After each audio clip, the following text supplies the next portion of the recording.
বাংলাদেশের বাজারে ব্যাপক জনপ্রিয় সোনালী জাতের মুরগির মাংসে অ্যান্টিবায়োটিক প্রতিরোধী ইশেরেশিয়া কোলাই ব্যাকটেরিয়ার উপস্থিতি শনাক্ত করেছে দেশি ও আন্তর্জাতিক গবেষকরা।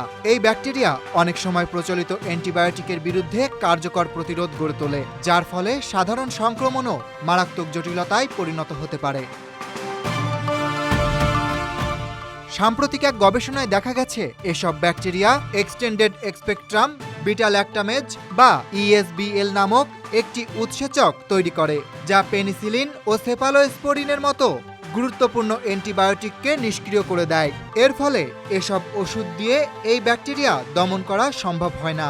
গবেষণাটি সিলেট কৃষি বিশ্ববিদ্যালয়ের 2 গবেষক সহ যুক্তরাষ্ট্র, অস্ট্রেলিয়া ও ইউরোপে অবস্থানরত বাংলাদেশি গবেষকরা পরিচালনা করেছেন এবং প্রতিবেদনটি আন্তর্জাতিক বিজ্ঞান সাময়িকী নেচারে প্রকাশিত হয়েছে।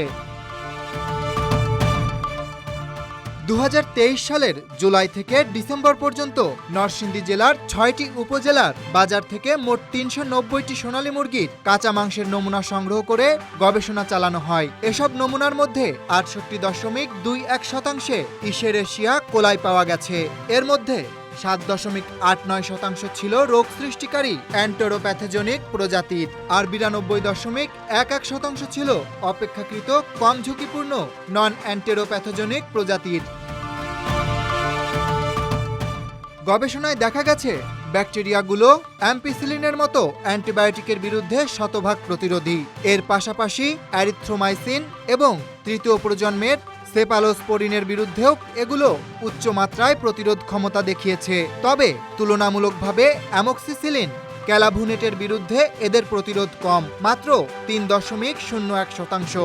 এছাড়া 41.73% নমুনায় ইএসবিএল উৎপাদনকারী ব্যাকটেরিয়ার উপস্থিতি পাওয়া গেছে, যার হার নন অ্যান্টেরোপ্যাথোজেনিক প্রজাতিতে ছিল আরও বেশি। গবেষকেরা বলছেন, এই ফলাফল জনস্বাস্থ্য ও খাদ্য নিরাপত্তার জন্য একটি গুরুত্বপূর্ণ সতর্কবার্তা, কারণ এসব ব্যাকটেরিয়া মানুষের শরীরে প্রবেশ করলে সহজ সংক্রমণও নিয়ন্ত্রণের বাইরে চলে যেতে পারে এবং প্রচলিত ওষুধে কাজ না করায় চিকিৎসা জটিল হয়ে পড়ে। গবেষণার মাধ্যমে একথাও স্পষ্ট হয়েছে যে সোনালী মুরগির খামার ও উৎপাদন প্রক্রিয়ায় অ্যান্টিবায়োটিকের যথাযথ ও সচেতন ব্যবহার নিশ্চিত করা এখন সময়ের দাবি। এমন পরিস্থিতিতে খাদ্য নিরাপত্তা নিশ্চিত করতে মুরগি পালনের প্রক্রিয়ায় বিজ্ঞানসম্মত নজরদারি, ঔষধ প্রয়োগে নিয়ন্ত্রণ, বাজার ব্যবস্থাপনায় স্বচ্ছতা এবং ভোক্তাদের মধ্যে সচেতনতা গড়ে তোলা জরুরি হয়ে পড়েছে। সংক্রমণ প্রতিরোধে মাংস ভালোভাবে ধুয়ে ও সম্পূর্ণরূপে রান্না করে খাওয়ার পরামর্শও দিয়েছেন বিশেষজ্ঞরা। Dhaka express desk report.